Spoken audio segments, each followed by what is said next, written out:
bakera abigeme babazana mu ijoro nabo hari ababazana mu ijoro baza bamuzaniye Leya kandi yarakeneye Rakeli yakoze araruha ukwezi kurahera umwaka urahera iyindi irahera kugeza imyaka ndwi akeneye Rachel mugabo Rakeli ntabwo bamumuhaye baza kumuha Leya atarakeneye kandi bamuzana mu ijoro ntiyabimenya ko atari we hageze mu gitondo niyo yaje kumenya ko ari wa wundi atashakaga ariko wa wundi yarakeneye siwe bamuhaye bamuhemukiye kandi uwamuhemukiye n'umuntu atomuhemukiye icyambere ni sebukwe tureke isebuke tuyishire ko cobo cya kabiri icyambere nuko ari inarume w'umuntu buriya n'umuvyeyi wiwe abavukana na mama wiwe mu ndimwe kandi yo mufata neza nka mama wiwe mugabo aramuhemukira mu gishingo cyuko yo mugiriye neza ari umwana wa mushikiwe amugirira nabi aramuhenda aramuhemukira amuha Leya kandi bari bumvikanye ko amuha Rachel mugabo muri ico gihe cyose Yakobo iryo joro ryose yabayeho atazi ko yahemukiwe yararyohewe sinzi yaratanze ibi nabiriya kumbure yari yatumiye abantu n'abandi kumbure akazuki yari yagateguye neza kumbure byari byagenze ukuna kuriya ijoro ryose rihera atazi ko yahemukiwe nawe hari umuntu kumbure mumvikanye ibintu arigiye kumbure wigeze kubaho mu gihe umara ibihe utazi ko wahemukiwe uri gukora ikintu utazi ko wahemukiwe wagiye ahantu utazi ko wahemukiwe uri mu bintu kanaka utazi ko wahemukiwe kumbe warahenzwe ntiwabimenya Yakobo yari yarahenzwe arahemukirwa atabizi kandi sinovyita guhendwa gusa guhemukirwa birusha guhendwa kuko umuntu araguhenda ku kintu utazi mugabo guhemukirwa uhemukirwa ku kintu muba mwumvikanye ko biza kugenda uko mugabo ntabwo byagenze uko mwavyumvikanye wa muntu yabihinduye kandi ku bugome bwiwe canke ku mayeri canke ku bube gito bwiwe agahindura vya bindi mwari mwumvikanye ko bagiraniye ko amasezerano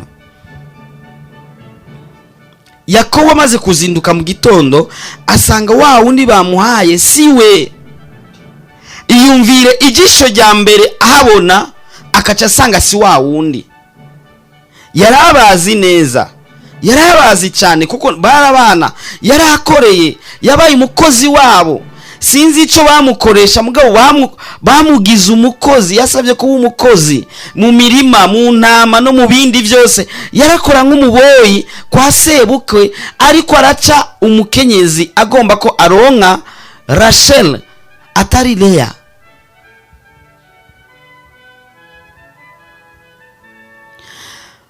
iyumvire nawe muri ico gitondo habona yuguriye akadirisha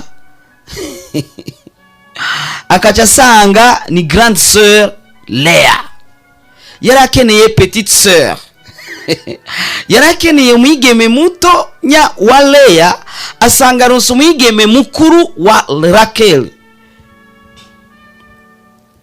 iyumvire muri ako kanya uko yaciye yiyumvira kuri ya myaka ndwi yose yakoze bagiraniye amasezerano sinzi kumureki yagiye ntibigeze bayandika kuko ariko anyokorome nawe nuvyiyumvire nawe ntiworinda no kwandika ntiworinda no kuzana abashinga ntahe mugabo icyabaye nuko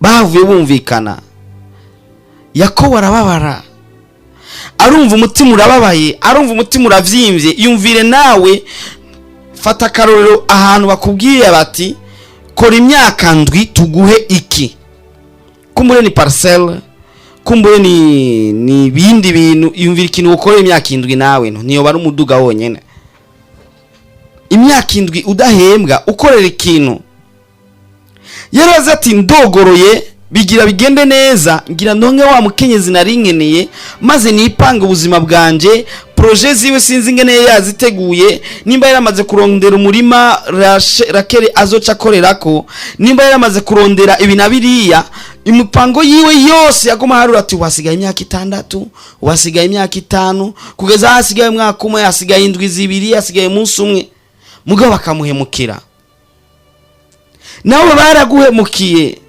niba bataraguhemukira bazoguhemukira. ni ingazi imwe mu zindi ugomba gucamo, uvyanke cyangwa uvyemere, hazogira abantu bazoguhemukira, hazogera umuntu azoguhemukira. ni ingazi imwe mu zindi, muri za ngazi indwi twavuga ko tutegeza kwa tuzokwiga zose tuziheze, Imana niya bigomba.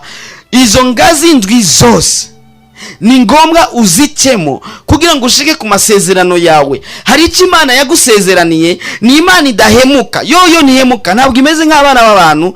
abana b'abantu murasezerana mugabo ejo bakaguhemukira, ariko Imana yo yaragusezeraniye icyo izogukorera, mugabo uri kuraca ahantu hagoye, mu mwonga, mu misozi, uduga imisozi, umanuka ibiyaya, aho se uguma uhaca kugira ngo ushike hahandi uhora agomba kushika. warasezeraniwe vyiza, kandi warasezeraniwe vya bindi je ntanziri ubizi, ariko ingazi imwe mu ngazi utegerezwa gucamo niyo ngazi yo guhemukirwa, kandi ukahemukirwa n'utoguhemukiye. birababaza kuba wohemukirwa n'utoguhemukiye. Yakobo hari ikintu yakoze, yaranse gutatana sebukwe. uravyumva nawe bamukwe? yaranse gutatana inarume. uravyumva nawe muyomba? acavuga ati je ndemeye gukora basi yindi minsi imyaka ndwi, mumpera Rachel niwe nkeneye. mugabo rero ikibazo yamaze gutora Leya, babanye nk'umugore n'umugabo. none mbigenze nte? ntari bumusubiza inyuma, aca bigisubira muhira, ntibiri bukunde, ategezwa kumugumiza ngaho, kuko muri kijya gihe baratwara abagore 2 3 4 5, hari mu isezerano rya kera, kandi n'abantu ntibari bwagwire ku isi. ariko rero ikintu cyahabaye, Yakobo yaremeye ko yoja gukorera sebukwe kandi iyindi myaka ndwi kugira ngo aronke Rachel, kuko niwe yarakeneye. ukeneye ikintu, abarundi bavuze ngo akeza karigura. ukeneye ikintu kandi ukabona ko ari cyiza, ni vyiza cyane kandi bikomeye cyane kandi bihambaye cyane ko utanga ivyo ufise vyose, cyane ukumeze kose, cyane ibikomakomeye vyose kugira ngo ushike kuri cya kindi. Imana yari dukeneye twebwe, yaremeye itanga umwana wayo w'ikinege kugira ngo umwizera wese ntazapfe rubi, ariko ahabwe ubugingo budashira. Sema amen. Yakobo yemera kandi gukora iyindi myaka ndwi, ikiba imyaka 14 s'il vous plaît. imyaka 14 akorera umwigeme umwe gusa yarakeneye. umva atamukunda cyane yaramukunda kweli. baca bamuha rero Rachel. mu vyumviro urashaka kwiyumvira ati mbega none nta muntu yarafise kwizera nka Yakobo. ubwa mbere bamuhenze, ikemeza ko iyindi myaka indwi yayikoze canke ko yoikora ntibamuhende, kandi bahavi bamuha incoreke canke n'ibindi.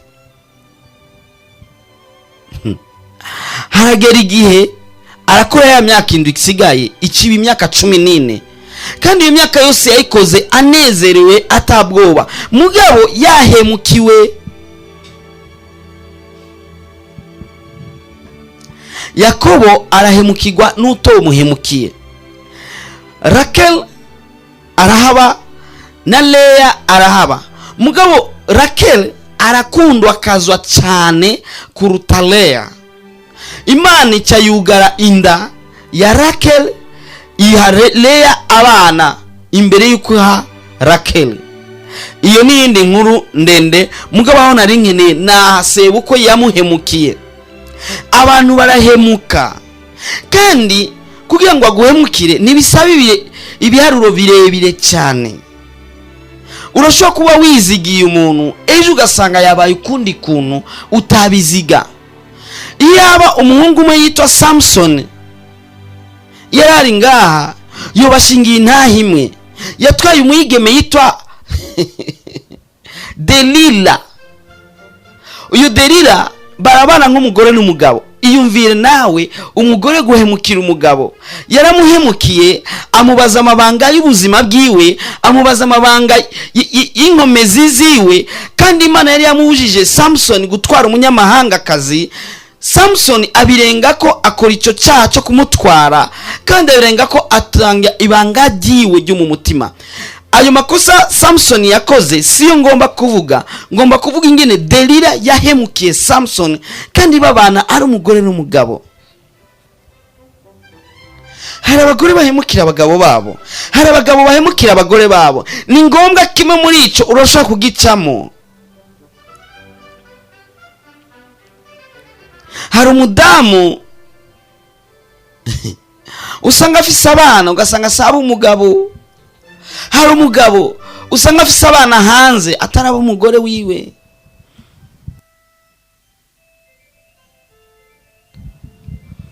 Ikindi gihe nababwiye inkuru y'umupapa umwe yaravyaye, umumama umwe n'umupapa umwe bari bubakanye rukristo, bakundana bimwe bidasanzwe, sheri shushu.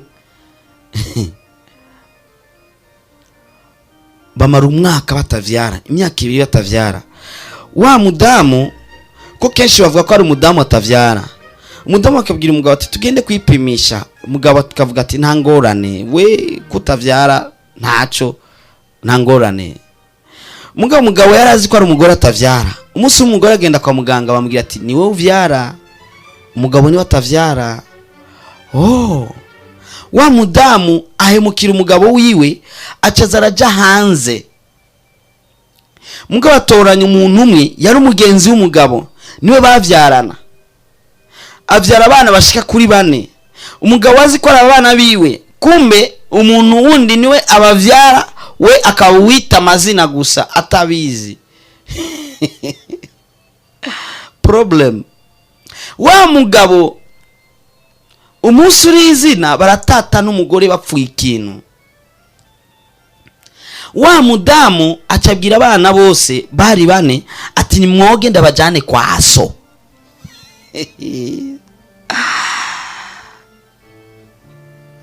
Birababaje wocuraba. Mugabo wa mupapa ntiyamenya ko hari ikintu avuze muri ivyo. Abwiye abana ati nimwoge nyarutsa ndabajane kwa so. Mugabo muri yo quartier babamwo hari hundi mupapa bavukana na wa mupapa. Aca yibaza ko batwaye kwa wa wundi bavukana, kuko nta wundi se yokumva bavuga, nta nivyo yiyumvira, nta nivyo yigeze arota. Afata ba bana bose abajana kuri wa mugabo yabavyara. Baba mzazi na baba mlezi.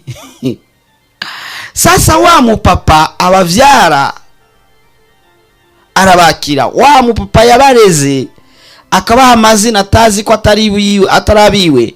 We acayigumira ngaho umunsi urahera iminsi 2, 3, 5. Acavuga ati igiki cyo tuma mwene wacu yakira abana, mugabo ntaze kumbwira impamvu cyangwa icyo madamu wanje yamubwiye. Acaragenda yihuta ashika kuri wa mwene wabo, ambwiye ati inshuti yanje, impamvu ki madamu yo kuzanira abana banje, mugabo ntuze kumbwira, umbwire ivyo madamu yakubwiye kandi uzi ko tuvukana. Wa mupapa aramuhakanira ati nta bana bawe mfise, uretse gusa ko nababonye kuri wa mugenzi wawe abangaha hepfo. Mugabo kandi naragize ikibazo impamvu ki utwara abana muri vacances kwa runaka ntubazani wanje kandi ari je tuvukana. Wa mupapa nyene umugore nyene kubarera atari nyenebo avuga ati nibishoka nagasuzuguro niko barako, reka nje kuba mwaka. Ahageze wowe ndara mutwenga mbya ati yaya ni baba mlezi, ni mupapa abareze gusa kandi waha amazina gusa. Nyenebo ni jewe naho shaka tukaja kwa muganga, naho shaka guhamagara abacinga ndaye bakaraba uwo basa. Yarahemukiwe na madamu wiwe, yarahemukiwe n'utomuhemukiye.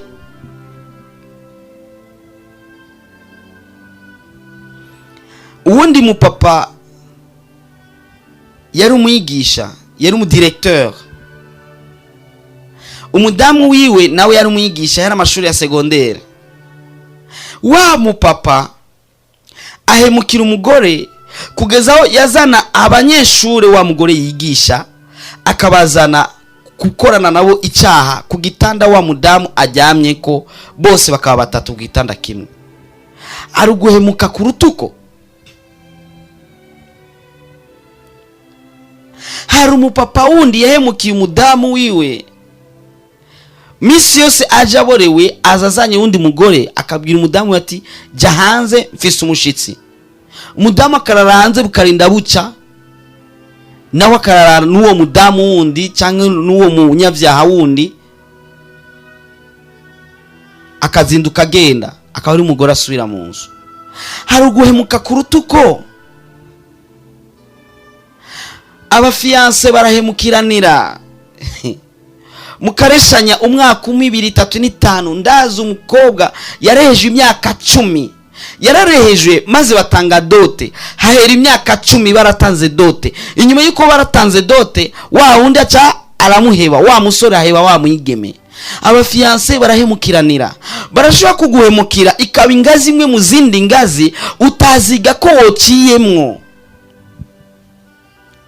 barashobora kuguhemukira ku kazi ugatangara, umukoresha wawe akaguhemukira utabiziga, umukozi wawe akaguhemukira utabiziga.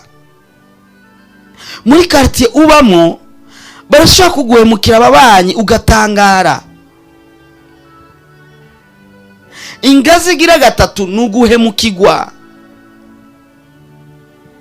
hari abantu bazi guhemuka, hari abantu bazi guhemuka, hari abantu bazi guhemuka neza cyane.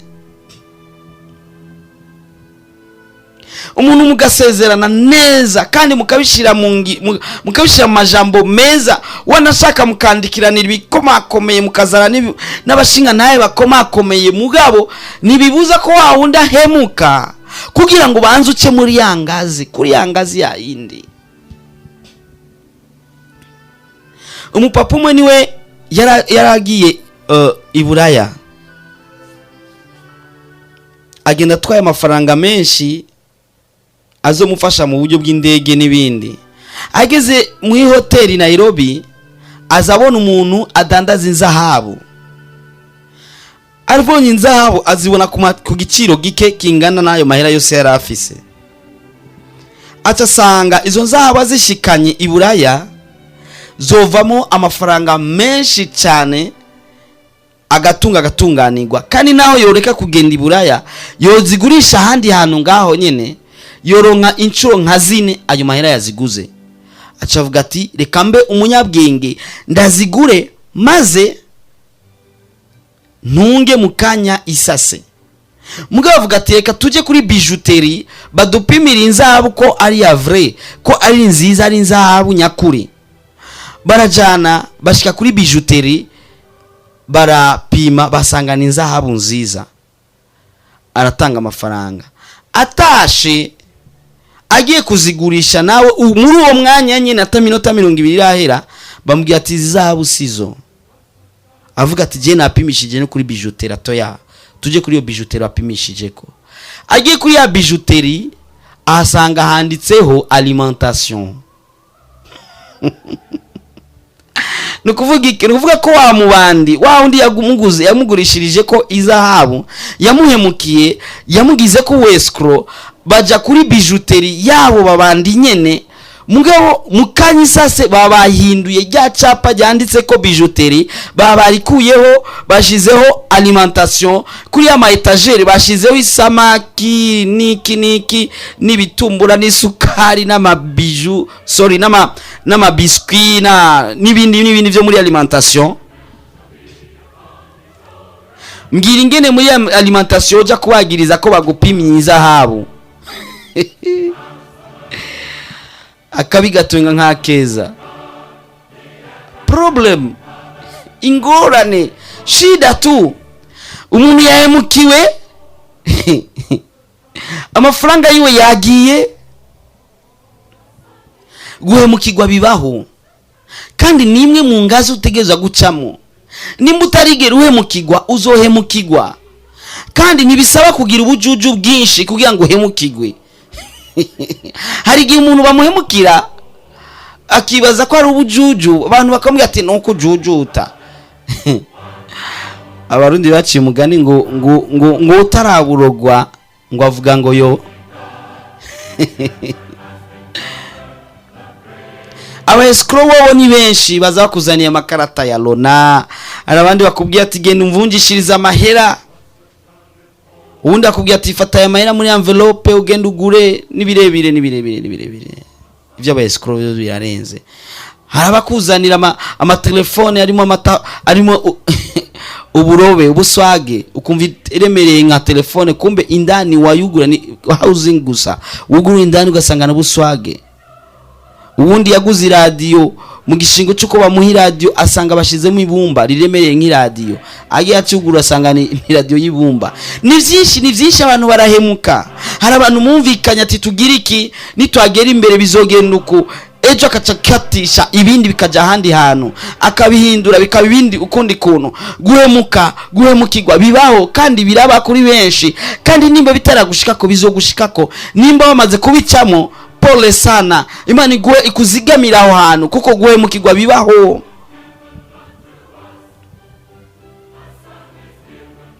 Mugabo ngoma nkubwira ikintu, igihe wahemukirwa wahavuye utimana, wahavuye wiyumvira gukorera ikibi wa undi yaguhemukiye. Ijambo ry'Imana tugira ati dukunde abansi bacu kandi mbere tunabasengere. Nimba wigeze wiyumvira ikibi kuri wa undi wa mwansi wawe, wihane, Imana iguharire. Warahemukiwe, yari ingazi wategeza gucamwo, nta yindi nzira byacamo atari uko wohemukirwa kugira ngo ushike hahandi Imana igomba kushika, kugira ngo urengane ya ngazi ya yindi. Ni ingazi ndwi, ni ngombwa uzicemo kugira ngo ushike hahandi Imana igomba kushika. Kuwa Mungu tuzokwiga ingazi gira kane, Imana yabigomba tuzokwiga ingazi gira kane.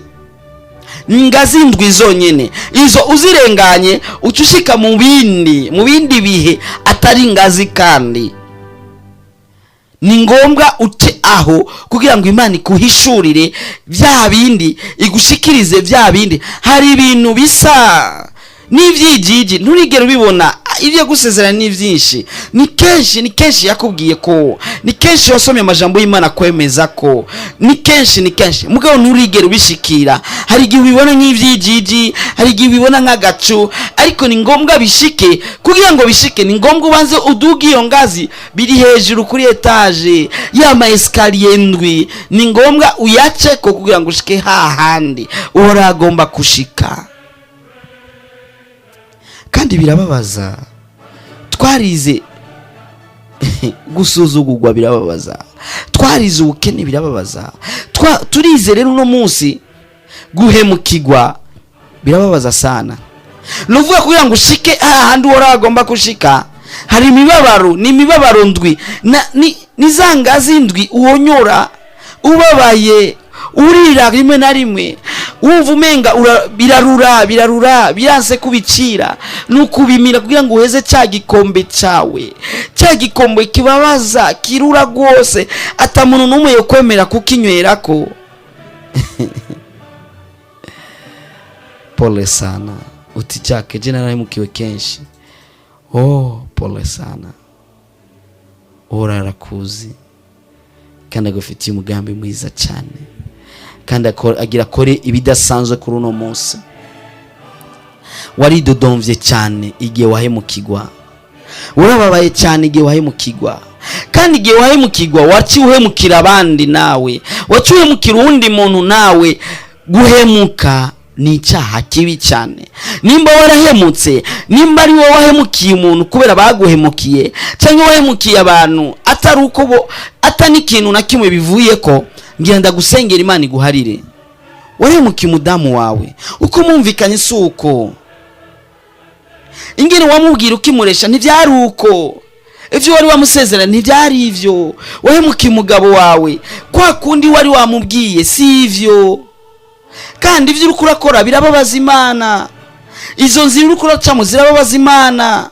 Ivyo vyiyumviro ufise ubu, iyo migambi ufise ni mibi. Reka warahemukiye umukoresha wawe, ivyo mwari mwumvikanye suko, uko mwari mwatunganije igikorwa suko, ntivyategezwa kumera uko.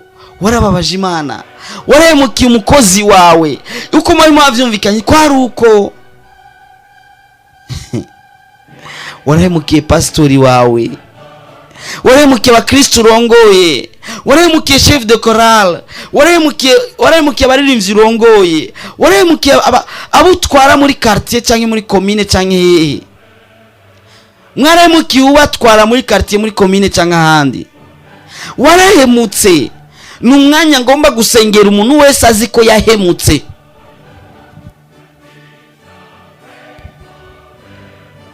Uzi ko wahemutse rimwe cyangwa kabiri cyangwa gatatu cyangwa kenshi, ngomba ndagusengera Imana iguharire kandi ntuzusubire guhemuka. Ni icyaha gikomeye cyane. Iyumviye nawe icyo udashaka ko bagukorera ntugikorera abandi. Iyumviye nawe iyo babikugira nawe wari kuvyifatamo gute? Pole sana. Reka uhora kugiriye neza, yibuka imibabaro waciyemo, yibuka ivyawe vyose, mugabo wanje kwihana. Amajambo rero avugiwe kuri radio urashaka kutayatahura neza. Kwihana ukiyumvira ko wari gufata inkono ukikubita. Oya, ni wature n'akanwa kawe wicuza impamvu wakoze icyo cyaha, maze ufata ingingo utazosubira kugikora. Nivyo bintu bitatu.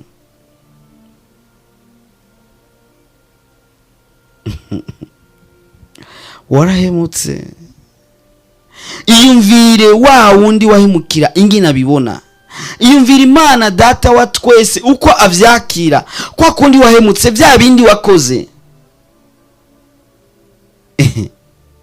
Reka ndagusengere kugira ngo Imana iguharire, maze nawe gushitse ko amasezerano yawe. Ariko ntabwo izo gushitsa ko amasezerano yawe ukiri umuhemu. Va muri ubwo buhemu maze ukorera Imana neza cyane. Ngira sengera uwo muntu yitwa ko azi amajambo y'Imana mugabo yahemutse. N'umuntu wese atarakira Yesu Kristo nk'umwami n'umukiza wiwe, ubwo n'ubuhemu bukomeye cyane, kuko Yesu yakubise ku bwacu kandi yari amasezerano yaje kugira ngo natwe tumwakire. Mugabo utaramwekira wese yahemutse. Wahemutse n'uwo atarakira Yesu Kristo nk'umwami n'umukiza wiwe, ngira ndabasengere kugira ngo Yesu abikore. Mwami Yesu ugira neza, ndaje imbere yawe, ndakwereka bantu ba papa, aba mama, abigeme, imisore n'abana bahemukiye abandi nabo ntibarakwakira nk'umwami n'umukiza w'ubugingo bwabo. Ndabasabiye Yesu Kristo guharirwa ivyo byaha, bave mu gitigiri cy'abahemu baje mu gitigiri cy'abemegwa nawe mwami. Ewe Yesu, nuharure kandi bwa buhemu bwabo, nuharure kandi vya vyaha vyabo, nuharure kandi kwa kundi babayeho bitahwanye n'amategeko yawe, bidahwanye n'ijambo ryawe Yesu Kristo, maze uharure ubuntu bwawe buri hejuru yabo. Mu izina rya Yesu Kristo w'i Nazarete, ndagusaba mwami ko ugira neza, ndagusaba mwami ko waseruka mu gihe nk'iki, maze amasezerano wabasezeraniye ashobore gushika. Ni ngazi ndwi turiko turiga, tugeze ku ngazi ya gatatu. Irababaza cyane kuba umuntu yahemukiye uwundi, birababaza. Uwahemukiwe arababara gose, uwahemutse abifata ibisanzwe, ariko nawe aratahuye neza ko yagize nabi. Yesu ni umuharire. Umviriza amasengesho ariko agusenga, raba amarira arira, akwereka ivyo yaciyemo byose. Yesu gira neza, ndizeye ko umuhariye. Ni mu izina ryawe ryera Yesu Kristo mwami mucunguzi wacu, amen. Muri jambo ry'Imana wari kumwe na Jackson Nkeshimana. Ofisi cyubaza canke ukareka ko tugusengera canke ico wunganira, urashaka kutwandikira cyangwa dutelefona kuri 79 57 14 29 79 57 14 29 canke 75 57 14 29. Nuvuga uhindura 75 cyangwa gashira 79 maze ugashiraho 57 14 29 57 14 29. n'icyenda